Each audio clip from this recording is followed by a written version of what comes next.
This is your Gippsland Daily with Dan Brewer for the 19th of July.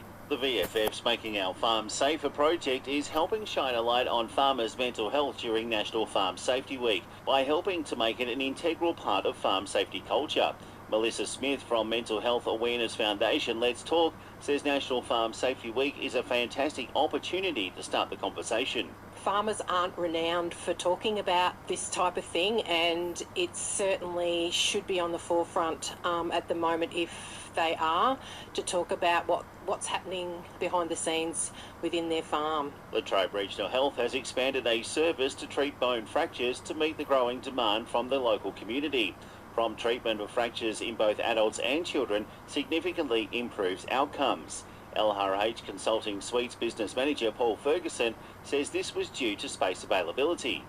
This was more of an opportunistic grab, to be honest. When we moved over to the stage 3A, space became available in the main hospital, so we moved pretty quickly to expand the services. We've known for some time of need with our fracture clinic, given the patient numbers that have been coming in. Following the council meeting, Basco Shire Council unanimously adopted a comprehensive fair access policy and action plan aimed at enhancing gender equality within the local community. Chris Siebert reports. The policy builds upon Council's existing commitments outlined in initiatives such as the Active Bass Coast and the Gender Equality Action Plan, and is a proactive response to the state government's new fair access requirements. Central to the Fair Access Policy and Action Plan is a collaborative approach involving key stakeholders such as Gippsport, state sporting associations, local clubs, leagues and community management committees. This partnership aims to implement gender equality audits and facilitate necessary changes within local clubs and facilities to meet the policy's objectives. Chris Siebert, Ace Radio. The Slipway precinct in Lakes Entrance has officially been opened by federal member for Gippsland, Darren Chester. According to Mr Chester, the area is now a vibrant public space with local businesses, also saying the area will be an icon for the region. The old Slipway site in Lakes Entrance was really quite a derelict site for the best part of 20 years. But with funding from all levels of government, we've really turned now an eyesore into an icon. They've got local businesses operating out the front, but also some artistic endeavours in the old winch sheds. It's really a great location in the heart of Lakes Entrance, and I encourage locals and visitors to support as much as they possibly can. Thousands of locals and visitors have attended various events over the month to celebrate the East Gippsland Winter Festival, which concludes this weekend, with still some events planned. Adam Bloom, festival founder and director, says these events couldn't go ahead without the support of a number of organisations and volunteers. Yeah, there's been lots of contributions by lots of different people and different businesses, so we'd just like to thank everyone that's volunteered and everyone that's civil and obviously all of the event organisers that have contributed to the program. It's been wonderful. Next year's festival dates are already locked in for the 20th of June to the 20th of July. Frustration by the Nationals member for Morwell, Martin Cameron, after Tyers Road has flooded and the bridge has shut for the second time since opening in December last year.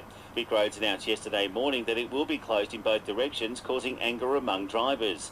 Mr Cameron says the minister knows there are issues.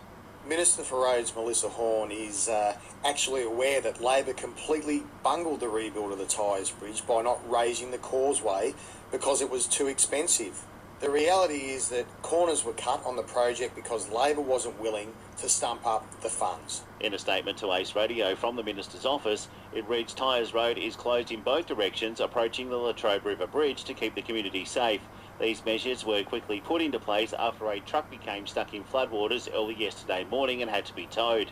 Bridge barrier upgrades are expected to continue as soon as the floodwater recedes. You can read the full statement on our website.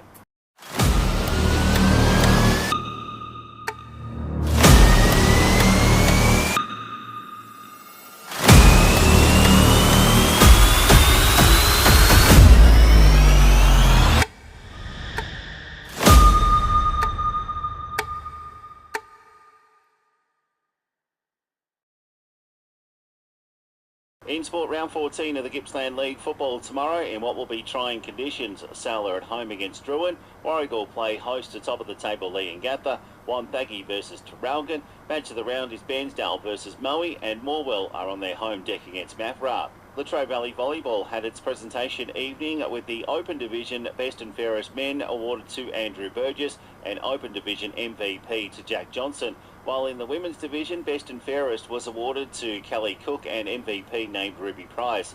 Most improved junior girl was Ruby Price and most improved junior boy was Blake Burgess. And following the Marsh AFL National Under-18 Boys Championships, the All-Australian team has been announced with Xavier Lindsay from Gippsland Power named in the midfield. Xavier's last game for Vic Country was against Metro. He had 30 disposals, took 8 marks and laid 6 tackles. And that's your Gippsland Daily with Daniel Brewer for the 19th of July. For 25 years, Aussies have been powering their passion with Battery World. So if you're hitting the open road, on your next outdoor adventure, or simply taking pride in a job well done, there's only one place to go, and that's Battery World. Traralgon Toyota. Toyota certified pre-owned cars. LMCT 12130. For Gippsland and the Valley, TRFM weather. There's a severe weather warning in effect for damaging winds across parts of East, West and South Gippsland. West Gippsland is on flood watch and a strong wind warning in effect for the Central and East Gippsland coasts. Cloudy this evening with a very high chance of rain. Damaging winds possible, dropping to 7 degrees overnight. Tomorrow, cloudy, a very high chance of rain, possible hail expected. Winds northwesterly, 25 to 35 k's an hour. Tomorrow, a top of 11 for the Valley, 13 for Sale and Bairnsdale, 14 for Orbost and Lakes. Right now, it's 11 degrees.